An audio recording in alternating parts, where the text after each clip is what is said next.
Salut à tous, un petit sujet pratique aujourd'hui, on va voir comment on fait des lignes avec un certain nombre de subdivisions. Des lignes, donc des splines, droites en général, on s'en sert en motion design très souvent, soit pour placer des objets à des distances précises sur les points de la ligne, soit pour créer des simulations de câbles, de cordes, de fils ou autres, comme cet exemple-là. Si je reviens au début, voilà. Voilà, donc ces cubes sont placés à une certaine distance le long de cette corde qui elle-même est composée d'un certain nombre de points qui lui permettent, avec des turbulences, des effets de déformation, d'avoir cet effet animé. Mais encore faut-il arriver à créer une ligne droite avec des points, avec le nombre de points que l'on désire avoir. Alors, on va regarder la partie théorique vite fait. Bon, comme vous le savez maintenant, si par exemple on crée un cube, alors je vais me mettre en vue comme ça, si dans l'affichage on demande d'afficher les lignes et qu'on utilise des subdivisions, eh bien on voit automatiquement le nombre de points, c'est-à-dire qu'à chaque intersection des lignes noires, on a un point. Donc ça c'est en mode polygonal. On ne peut pas accéder au point parce que cet objet est un objet procédural, il se construit de lui-même à travers les paramètres indiqués en bas à droite là, ce qui fait que je ne peux pas sélectionner ces points. Il faut que je le convertisse par exemple en un objet éditable. J'enlève le premier et maintenant je peux accéder à ces points. Alors pour afficher le nombre de points sélectionnés là en haut à gauche, il faut aller dans View, Configure, HUD, Head Up, Display, et là vous avez un tas de fonctions comme afficher le nombre total de points, de côté, de polygones, de n-gone, afficher le nombre de points sélectionnés, le nombre de côtés sélectionnés, le nombre de polygones sélectionnés, etc. Donc là je sélectionne des points et j'ai les nombres affichés là, mais malheureusement ça disparaît quand je suis en mode modèle. Si je sélectionne un modèle, je vois pas le nombre de points, de faces et de côtés qui le composent. C'est dommage. Bon. Maintenant, revenons aux lignes. En mode front, donc vue de face. Je vais zoomer un petit peu et puis je vais juste enlever l'axe, le word axis. Oups. Là, voilà. Alors, pour créer une ligne droite, en général, la méthode la plus intuitive, c'est sans doute d'activer le snapping, ici, et d'utiliser par exemple la grille, ou le plan de travail, pour faire du snapping. Ensuite, on utilise l'outil Pen, et puis là, je vais pouvoir tracer une ligne. Par exemple, je clique, je crée un point là, vous voyez que le nouveau point suit la grille, et je crée un nouveau point ici. Et pour terminer, j'appuie sur Échappe, ou j'appuie sur Espace pour revenir à l'outil précédent, notamment l'outil de sélection. Donc maintenant j'ai une ligne, et elle est composée de deux points. Outil de sélection, là, je sélectionne ce point là en haut. Vous voyez qu'on n'a pas le petit affichage là, donc il faut aller dans View, Configure, Total Points et Selected Points dans le module HUD, qui veut dire Head Up Display, affichage tête haute, comme dans les avions de chasse. Si je sélectionne les deux points, maintenant on voit, voilà, Selected 2 et le total 2. Alors on peut subdiviser cette ligne, mais bon, déjà là on connaît même pas la longueur. Ça c'est toujours un petit peu embêtant. Alors souvent on fait soit, allez, on crée un cube et puis on voit que le cube là il fait 200 par 200 par 200 et que le cube il est il fait le double de la taille de la ligne, donc la ligne elle doit faire ça. Je supprime le cube, voilà. Et si je reviens en mode point, donc je peux sélectionner les deux points de ma ligne.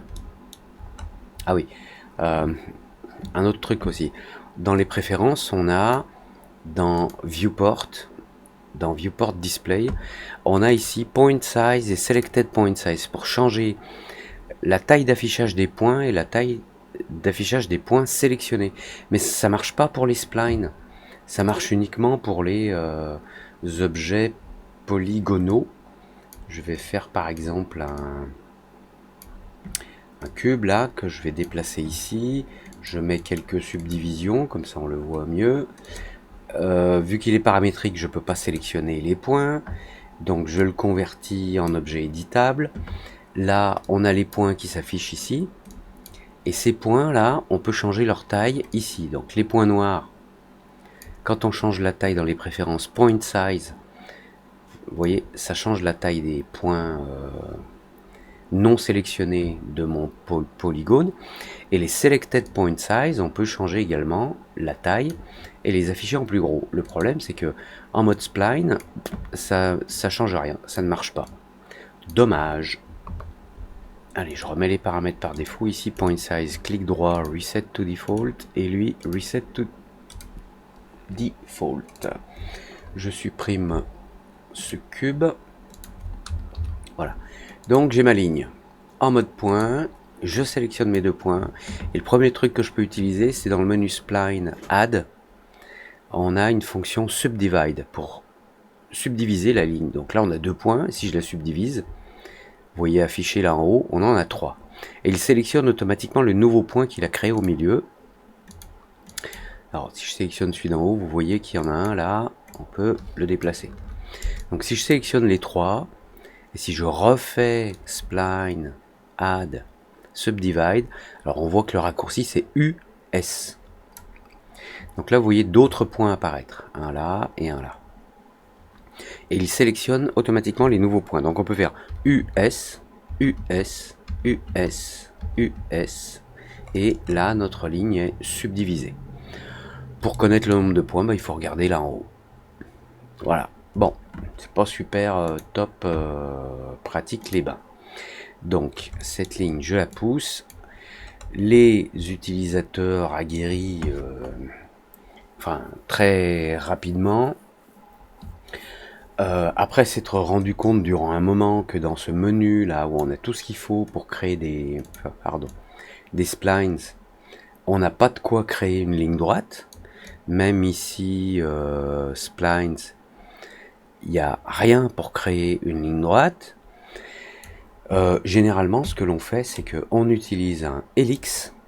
Alors je vais vous le montrer, voilà, sur la vue 3D. On prend un helix. Et on a un tas de paramètres ici. Donc on a le rayon de début. Alors le rayon de début, donc là vous voyez ce que ça fait quand je le mets à 0.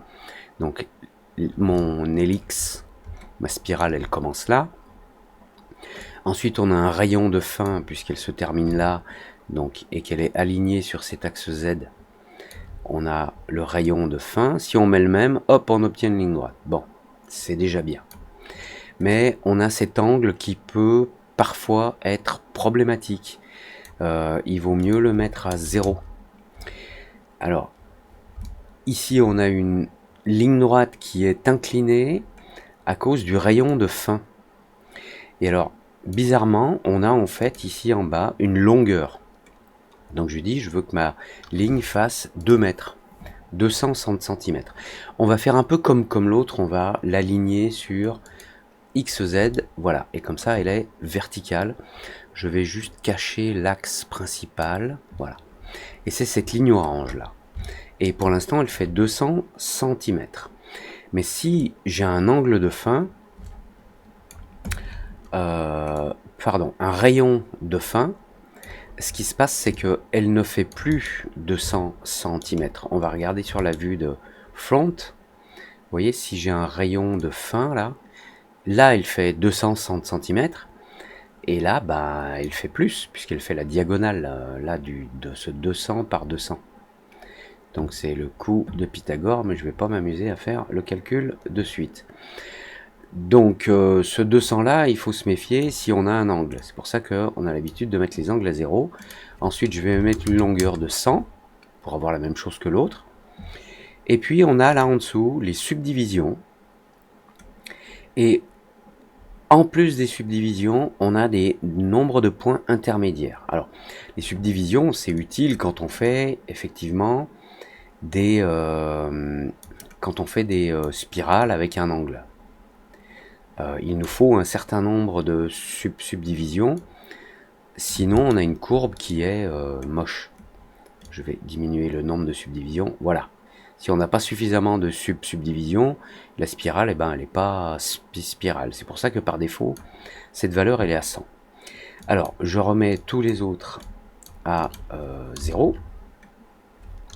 0, 0, longueur 100, et là, le nombre de subdivisions. Alors là, c'est subtil parce que d'abord, on va se débarrasser de ce truc en bas, là, intermediate points uniforme.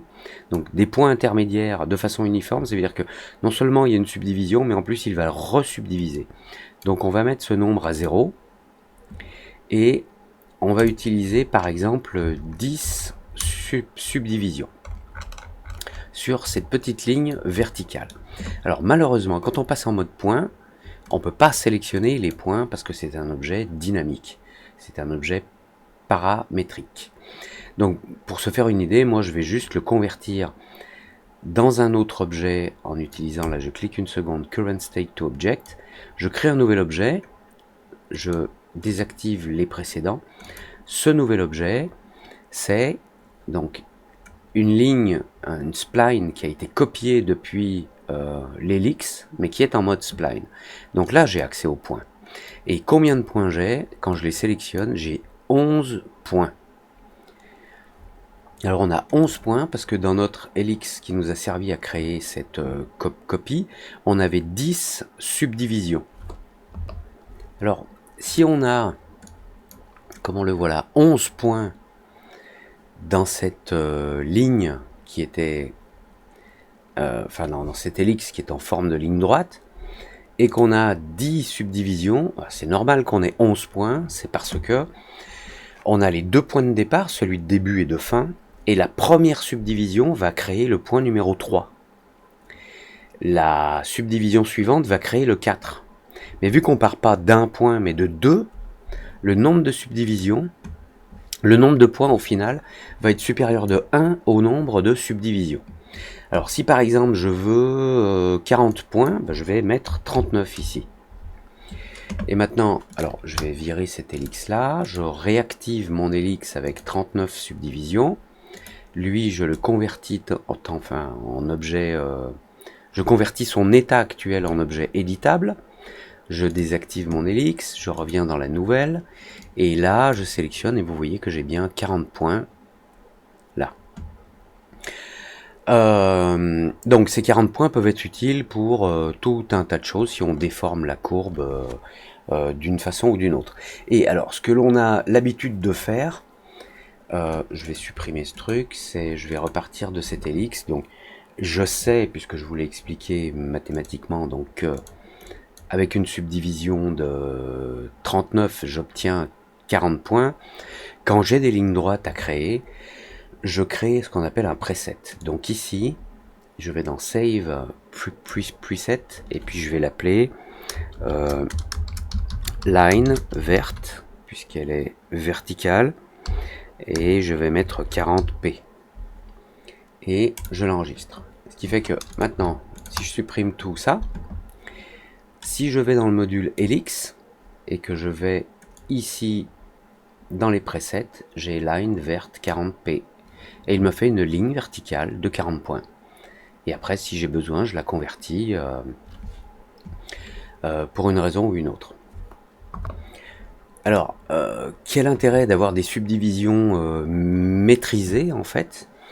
C'est parce que ici on a un nombre de subdivisions, mais si je passe en mode point, mais je peux pas voir, je peux pas sélectionner les points, je les vois pas. Parfois, pour les voir, on se fait vite fait un petit sweep. Dedans, on met un petit inside dans le sweep d'une taille ici, je vais mettre, je sais pas, 3 cm, 2. Là, on le voit apparaître là en bas. Et puis, on met notre Helix à l'intérieur. Et chaque ligne que l'on voit apparaître là, sur la longueur, elle est créée à partir d'un point de l'Helix. D'ailleurs, si je change les subdivisions dans l'Helix, vous voyez qu'on a beaucoup plus de lignes verticales. Et là, on en a moins. Voilà. Donc là, si je me mets sur 7, on a 8, 1, 2, 3, 4, 5, 6, 7, 8. 8 lignes, mais 8 lignes, mais 7 subdivisions. Une ici, une là, 3, 4, 5, 6, 7. Parfois, on a besoin d'un nombre de points précis. Parfois, on a besoin d'un nombre de subdivisions précis. Mais si je veux 8 subdivisions, je vais avoir 9 points. Voilà. What's next? Oui, je vous disais, c'est intéressant de pouvoir maîtriser, ne serait-ce que... Attendez, je change pas ça. Ne serait-ce qu'en temps réel, ou plutôt pour le modifier plus tard, le nombre de subdivisions. Parce que quand on fait des simulations comme ça, alors je vous ai fait simplement une ligne verticale avec des subdivisions. Voilà, on voit les points là. Et je sais pas si vous voyez, mais le nombre de points, il est pas... Enfin, les points sont pas répartis de façon uniforme. Si j'utilise cette courbe avec des points qui ne sont pas répartis de façon uniforme et que j'utilise le module rope pour la simulation, que j'attache le haut de la corde, on verra ça une autre fois. Je vais juste enlever l'axe là, voilà. Donc la corde est ici, j'ai une turbulence et si je lance ma simulation du début, alors oui, faites attention si vous êtes par exemple sur Spline en mode édition des points, eh bien vous éditez les points de la spline. Si vous lancez la simulation, il ne se passe rien, il faut revenir en mode objet. Donc là je lance, voilà, ma simulation. Alors moi je vois tout de suite le truc étrange, c'est que ici on a une section qui est très raide. C'est parce que il y a un point là et il n'y a pas de point jusqu'ici. Là on n'a aucun point. D'ailleurs, si je vire ces points-là aussi, donc j'ai quelques points là en haut, j'ai quelques points là en bas, qui sont pas forcés, qui sont pas répartis de façon uniforme. Si je lance la simu, vous voyez cette partie raide au milieu de la corde, c'est parce qu'il n'y a pas assez de points. Donc c'est pour ça qu'on a besoin de pouvoir définir le nombre de points précisément sur des lignes. Des fois on a besoin de plus, parfois un peu plus tard on a besoin de moins, mais si on est en mode spline là et que c'est pas paramétrique, pour raffiner ma courbe il va falloir que je sélectionne par exemple 2 points et que je retourne dans spline, add, subdivide, donc c'est US, US, US, US, et là bah, j'ai plus de points, j'ai une densité de points là qui est plus élevée que là. Alors ça peut me créer des soucis si par exemple, alors je fais un petit cube express de 3 par 3 par 3, je sais pas où il est, mais il doit être là, voilà, il est là. Donc on va le faire un peu plus grand, 5 par 5 par 5, voilà. Je me fais un petit cube, si je fais un cloner et que je mets le cube à l'intérieur, et que dans le cloner, je lui dis je suis en mode objet, quel objet? Cette spline que je glisse ici dans objet, et là vous voyez la répartition des cubes, elle n'est pas uniforme. Même si j'ai un nombre de cubes là, même si j'ai une distribution qui se fait sur le nombre, je distribue 14 cubes le long de la courbe, mais vu que la courbe elle n'est pas uniforme elle-même, ça ne marche pas. Alors, après on peut avoir aussi envie de les placer sur les points de la courbe. Puis là, pour changer le nombre de courbes, afin d'avoir un nombre de cubes différents, et ben franchement c'est pas jovial du tout quoi. Alors la simulation bien sûr elle va fonctionner, mais vous voyez que les cubes apparaissent là où il y a des points, mais c'est parce que je lui ai dit hein. Dans le cloner je lui ai dit spline distribution vertex, mais même si je mets count, je lui ai dit de m'en distribuer 40, la distribution elle est pas uniforme. Voilà. Et souvent on a besoin d'une distribution uniforme. Donc le coup, comme je vous ai montré, c'est d'utiliser un helix. Parce que si vous utilisez un helix avec des paramètres adéquats, vous allez pouvoir, ici je refais le coup du cloner vite fait, là, 2 cm par 2, un petit cube que je mets dans le cloner. Le cloner, je lui dis en mode objet. Quel objet? Mon helix. Ici, distribution, donc nombre, j'en veux 10 ou j'en veux X. Et puis, si je change la subdivision de ma ligne, là, ma ligne a une meilleure définition, mais ça change pas le nombre et la répartition des cubes via le cloner est uniforme. Par contre, si dans le cloneur, je lui demande de mettre des clones sur les points de mon Helix, maintenant je peux changer le nombre de subdivisions pour en avoir plus ou moins, et elles sont toutes placées au bon endroit. Voilà, comme d'habitude, si ça vous a plu, un petit like, abonnez-vous pour ceux que ça intéresse de voir la suite des aventures motion design en 3D sur cinéma 4D. Des commentaires si vous en avez, et puis on se retrouve pour voir comment fixer des cordes, deux façons pour fixer des cordes pour pouvoir ensuite les animer. Voilà. Bonne soirée, à très vite, ciao.